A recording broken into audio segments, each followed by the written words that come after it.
Have you ever noticed that sometimes your cat flinches or walks away when you reach to pet their head? What if that's their way of telling you something important? Petting a cat might seem simple, but many of us don't realize that our cats have complex feelings about how and where they're touched. Is head petting a simple way to show affection, or could it actually be something our cats dislike at times? Let's explore what you need to know before petting your cat's head again. For cats, their head is a sensitive area loaded with whiskers, scent glands, and highly sensitive nerve endings. They have their reasons for being particular about how, where, and even when they're touched on their heads. The face and head of a cat are packed with scent glands. When they rub their face against you, they're claiming you as part of their territory. But when we initiate petting around the head, it can sometimes confuse them. They might not want their scent distributed in a way they haven't chosen. Cats' whiskers are hypersensitive, allowing them to detect even the slightest air currents or changes in their surroundings. A light touch on the whiskers might feel overwhelming to them. Many cats enjoy petting, but it has to be on their terms. Cats like to control the situation. When we initiate a head pet, it can make them feel like their sense of autonomy is being challenged. Stick around, because I'll share how to read the signs your cat gives you that say yes or no to head pets. Despite not always loving head pets, cats have other ways of showing their love. A slow blink from your cat is a surefire sign they trust and feel safe around you. You can try blinking slowly back as a way of bonding, no petting necessary. Many cats will weave around their owners, brushing against legs or even leaning their entire body against them. This shows they want closeness, but in a way that doesn't involve their head. When a cat shows their belly, it's a major trust signal. Just remember, showing the tummy doesn't mean an invitation to touch. Some cats feel vulnerable in this position. Even though some cats love head pets, it's crucial to recognize their signals. Signs your cat wants head pets. Rubbing head against you. A cat who repeatedly nudges their head into your hand or leg is inviting you to pet them. Purring when near your hand. Purring can signal that they're relaxed and ready for affection. Leaning into your touch. If you start a gentle pet and they lean in, it's a green light to continue. Signs your cat isn't comfortable. Flattening ears. If you reach for a pet and notice their ears going back, that's a no thanks sign. Turning their head away. If your cat pulls back, it's not because they don't love you, they're just not in the mood for that kind of touch. Twitching tail. This is often a sign of irritation or overstimulation. Pay attention to this, as your cat may prefer different kinds of affection. By the end of this video, I'll share some foolproof ways to bond with your cat in ways that will make both of you happy. Why do some cats seem particularly sensitive to head petting? Here are a few possible reasons. Past trauma or sensitivity. Cats that were not handled much as kittens or had negative experiences with head petting might feel extra sensitive to this area. Overstimulation. Even affectionate cats can get overstimulated, especially around their face and head. A few pets might feel good, but continuing could be overwhelming. Mood and environment. Cats are creatures of habit and highly in tune with their environment. If they're in a new or stressful setting, they may not be open to petting, even from a familiar person. If you're learning new things about how to communicate with your cat, don't forget to give this video a thumbs up and share it with other cat lovers. It might just make you your cat's new favorite person. Let's move on. While not all cats enjoy head petting, many love it under certain conditions. Timing is everything. Cats are more likely to enjoy head pets when they're relaxed, after a meal, during a nap, when they're perched next to you. Gentle and consistent pressure. Unlike vigorous petting, soft, consistent strokes are soothing. Focus on the cheeks or the top of the head and avoid the whiskers as much as possible, letting them lead.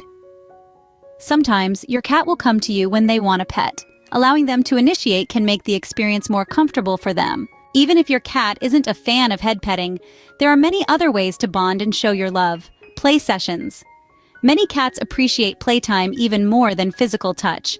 Interactive toys or laser pointers can create positive shared experiences.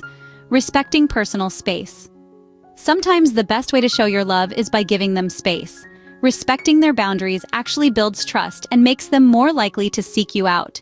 Grooming rituals. For many cats, gentle brushing can feel wonderful.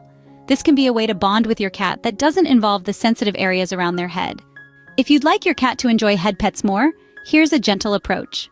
Try petting areas where your cat is most comfortable, like their back or sides. Gradually move toward the head and stop if they show any signs of discomfort. Use treats or a soothing voice when they allow you to pet their head. This helps them associate head pets with positive experiences. Every cat is different, and some may never love head pets. Being patient and respecting their boundaries is key.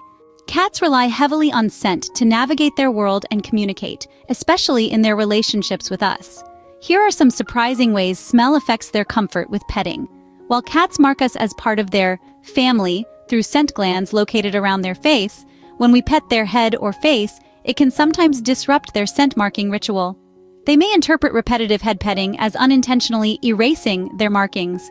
When a cat comes in close to touch noses with you, it's a sign of affection and recognition. They're comfortable enough to let you into their personal space. Instead of rushing to pet them, enjoy the moment and give a gentle nose touch back if they're comfortable. Bringing your cat a piece of clothing with your scent can be a comforting way for them to feel close to you without physical touch. Some cats prefer to lie on something that smells like you rather than receive pets. Cats' receptiveness to petting can change based on their energy levels, the time of day, and their mood. Cats are crepuscular, meaning they're naturally more active during dawn and dusk.